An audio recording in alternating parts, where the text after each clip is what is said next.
अरे बहू रानी तो सारा सारा दिन कमरे में बंद रहती है, कोई काम भी नहीं। मैं तो बोर हो जाती हूँ, क्या करूँ। तभी मीना की सहेली रीना उससे मिलने आती है। अरे मेरे घर का भी यही हाल है। बेटा ऑफिस और बहू कमरे में बंद, समय काटे नहीं कटता। लेकिन अब सच मानो तो वक्त ही नहीं है कि वक्त से रोटी भी खा लूं। अरे बहन, मुझे भी बता दे कौन सा जादू चलाया है। मैं भी अब जिंदगी के बचे कुचे दिन आराम से काट लूं। दीवारें देख देख कर तो बोर हो गई हूँ मैं। रीना मीना को एक स्मार्टफोन देती है। ये ले, ये है वो छड़ी जो जादू करती है। इसमें मैंने तेरा फेसबुक अकाउंट भी बनाया है, एंजल प्रिया के नाम से। बस अब यहाँ दोस्त बना और सबसे बातें कर। सास को पहले तो उतना समझ नहीं आता है, लेकिन धीरे धीरे वो उसकी आदत डाल लेती है। माँ जी जल्दी से खाना खा लीजिए, मुझे थोड़ा काम है।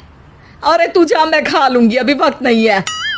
और सासू माँ मोबाइल में मुंह गड़ाए जवाब दे देती है। बहू समझ ही नहीं पाती और वहां से कमरे में चली जाती है।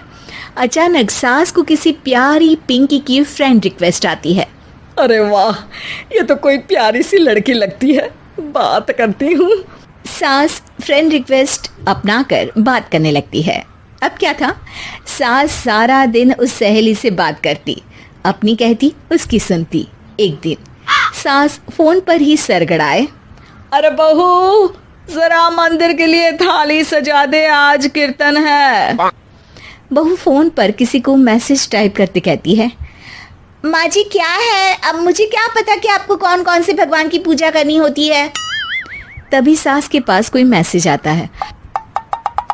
अच्छा अच्छा ठीक है, रहने दे, मैं ही कर लूंगी। अब मैंने मना थोड़ी ना किया है, कर देती हूँ मैं। अब मैंने भी बोला ना कि थोड़ी देर में बात करती हूँ, तो मैं ही कर लेती हूँ, तू जा अपने कमरे में। बहू वहां से चली जाती है। सास मंदिर पहुंचती है और मंदिर की सीढ़ियों पर बैठकर सास फोन पर लिखती है, अरे मेरी बहू सारा दिन अपने कमरे में बैठी रहती है। वहां से रिप्लाई आता है, मैं आपकी बहू को तो जानती नहीं हूँ, लेकिन हाँ एक बात है, हो सकता है आपने उसे ताने दिए होंगे या फिर उसका दिल दुखाया होगा। ऐसा करने पर बहुओं का मन ससुराल से हट जाता है। याद रखिए, बहू और बेटी में फर्क होता है।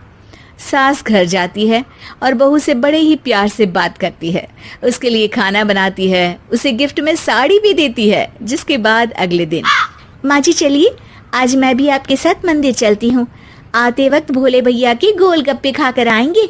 अरे हाँ बहू, ये तो अच्छा है, चलो। सास मन में सोचती है कि उसकी फेक बुक वाली दोस्त कितनी अच्छी है। उसके समझाने से उसे उसकी बहू वापस मिल गई। वो बहू को अपनी दोस्त के बारे में बताने का सोचती है, लेकिन फिर चुप हो जाती है। बहू फोन पर टाइप करती है, मेरी सास मुझे नौकरानी समझती है, एक गिलास पानी तक खुद नहीं लेती। मन तो करता है कि बोल दूं, मैं बहू हूँ, कोई नौकरानी नहीं। वहां से रिप्लाई आता है, देखो तुम्हारी सास को तो मैं भी नहीं जानती, लेकिन वो बुजुर्ग होंगी। पूरा जीवन उन्होंने घर गृहस्थी चूल्हा चौका में निकाल दिया। और फिर तुम ये भी मत भूलो कि जिस पति पर तुमको इतना गर्व है, उसे भी शिक्षा उन्होंने ही दी है। तो जिसने तुम्हें इतना दिया, क्या तुम उनकी थोड़ी सी सेवा नहीं कर सकती। बहू भी अगले दिन से सास का सारा काम करती, उनके पैर दबाती, उनका ख्याल रखती, उनके साथ घूमने जाती। एक दिन सास, बहू ये लो मेरा हीरे का हार। पहले तो सोचा था कि अपनी बेटी को दूंगी, लेकिन आज जब मेरे हाथ पैर में दर्द था तो तुम मेरा साथ दे रही थी। समय पर खाना पानी देकर तुमने ही मेरा बुढ़ापे में साथ दिया। उसके हिस्से का बहुत कुछ मैं उसे दे चुकी हूँ, लेकिन ये अब तेरा। बहू तो ये देखकर खुशी से उछली जाती है। वो सास को गले लगाकर कहती है, माँ जी आप सच में बहुत अच्छी है। भला हो उस एंजल प्रिया का जिसने मुझे आपसे वापस मिलवा दिया, वरना मैं तो हमेशा आपको गलत ही समझती। मैं तो सोचती थी काश वो एंजल प्रिया मेरी सास होती। क्या नाम लिया बहू? एंजल प्रिया तेरी फेक बुक फ्रेंड है? हाँ माँ जी, वो बहुत अच्छी है। उन्होंने ही मुझे बताया कि सास की कीमत क्या होती है। अरे बहू, कहीं तू प्यारी पिंकी तो नहीं?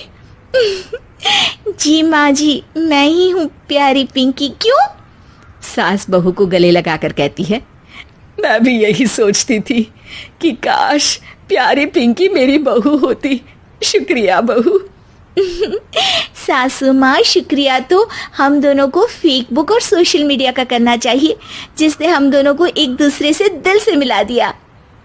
अब तक दोनों को समझ आ गया था कि जो खुशी वो बाहर ढूंढ रहे थे, सच में तो वो उनके घर में ही थी।